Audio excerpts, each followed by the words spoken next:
नमामि रामं रघुवंशनाथम।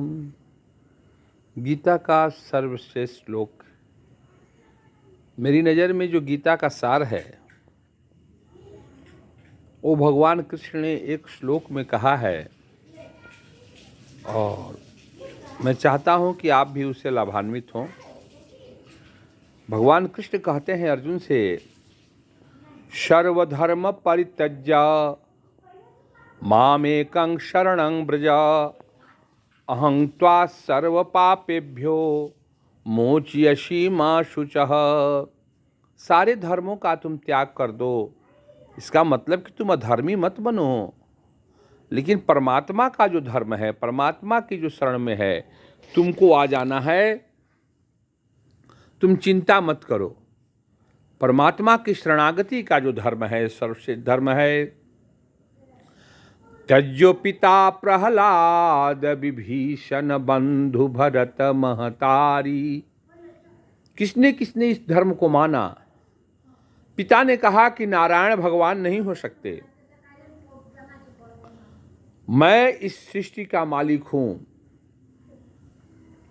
प्रहलाद जी ने कहा कि नहीं, इस सृष्टि का पालन नारायण करते हैं, आप नहीं करते हैं। इस सृष्टि का जन्म नारायण देते हैं, आप नहीं देते हैं। और पूरी की पूरी सृष्टि समा जाती है नारायण के ही जिंदगी में। इसलिए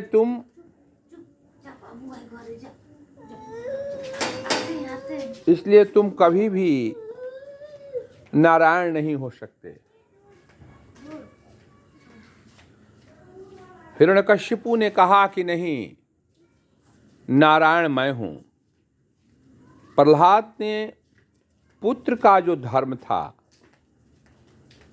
पिता की बात को मानना, उसको त्याग दिया और नारायण को अपना पिता माना, परमात्मा के शरणागत को प्राप्त कर लिया। पुत्र का धर्म था पिता की बात को मानना। मेघनाथ पुत्र था, उसने अपने पिता की बातों को माना, लेकिन प्रहलाद जी नहीं माने। सर्वधर्म परित्यज्य माम एकम शरणं व्रज अहं त्वा सर्व पापेभ्यो मोचयसि मा शुचः। मैं तुम्हारे सारे बंधनों से मुक्त कर दूंगा। अर्जुन, तुम चिंता मत करो, शरणागति के धर्म को तुम प्राप्त करो। जैसा कि आप जानते हैं, हिरण्यकशिपु ने प्रहलाद जी को जहर देने की कोशिश की, कड़ाही में खौलाया, हाथियों से कुचलवाया, समंदर में फेंका, पहाड़ के ऊपर से फेंका, अंत में बहन का सहारा लेकर के अग्नि में जलाने की कोशिश की। लेकिन हर बार भक्त श्रेष्ठ प्रहलाद जी जीवित होकर के निकल गए। नारायण हर पल उनके साथ थे। वही कृष्ण कहते हैं, माम एकम, एकम माम माने मेरे एकमात्र शरण को तुम प्राप्त करो। अहं त्वा सर्व पापेभ्यो मोचयसि मा शुचः। मा शुचः माने चिंता मत करो, मोचयसि माने मैं मुक्त कर दूंगा। तज्जो पिता प्रहलाद विभीषण। विभीषण जी चाहते तो रावण की गलत बातों को मान करके भी लंका में रह सकते थे, उनका राज स्थिर रह सकता था।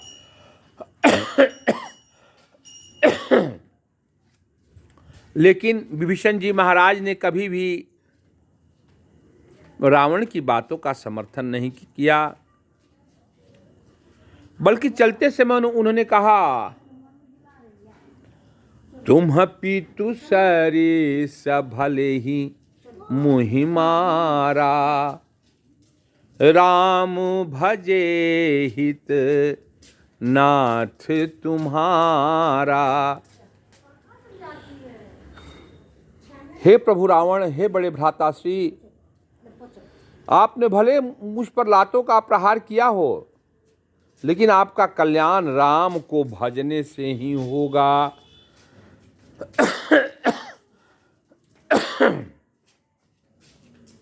विभीषण जी को राज निकाला दे दिया गया, तो क्या विभीषण जी रावण के पथ पर चले? नहीं चले।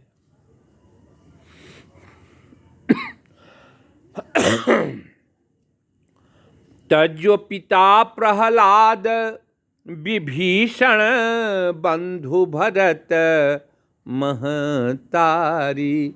और भरतलाल जी ने अपनी मां का त्याग कर दिया। मां की आज्ञा का पालन होना चाहिए, लेकिन जब वो आज्ञा नारायण के विपरीत है, जब वो कृष्ण के विपरीत है, तो उस बात को मानना नहीं चाहिए। माता के प्रति पुत्र का जो धर्म है, उस धर्म का परित्याग करके भरतलाल जी ने राम भक्ति का परिचय दिया, इस भक्ति का परिचय दिया। और बलि गुरु तजो, वामन रूप में नारायण जब आए तो शुक्राचार्य जल देने वाला जो पात्र था उसकी टोंटी में बैठ गए। बलि ने खोदा, उनकी एक आंख चली गई। शुक्राचार्य ने कहा कि तुम ये दान मत दो, ये नारायण है, ये वामन रूप में बावना जो ब्राह्मण है, ये उसको ब्राह्मण मत समझो। राजा बलि ने कहा ये मेरी प्रतिज्ञा है, मेरे सामने जो भी आएगा मैं उसको दान करूंगा। नारायण है तो अच्छी बात है। और वैष्णव धर्म से राजा बलि डिगे नहीं। तज्जो पिता प्रहलाद विभीषण बंधु भरत महतारी। बलि गुरु तजो कंत ब्रज बनी तनी। और ब्रज की नारियां कृष्ण के रास में जाना चाहती थीं, लेकिन उनके घर वाले जाने नहीं देते थे, उनको रूम में बंद कर दिया। सुबह में देखा तो सब मृत प्राय थी, लेकिन उनके शरीरों पर केसर की गंध थी, फूलों की माला की गंध थी। वो आत्म रूप में कृष्ण में आत्मसात हो चुकी थी। इसीलिए भगवान कृष्ण कहते हैं, सर्वधर्म परित्यज्य, सारे धर्मों का परित्याग करो, मामेकं शरणं व्रज, हे व्रज एकमात्र मेरी शरणागति को प्राप्त करो। अहं त्वा सर्व पापेभ्यो, वो जो पिता पुत्र गुरु भाई के आज्ञा को उल्लंघन का जो पाप है, मैं उससे तुम्हें मुक्त कर दूंगा। मोच्यसि मा शुचः, तुम चिंता मत करो। जय श्री राम।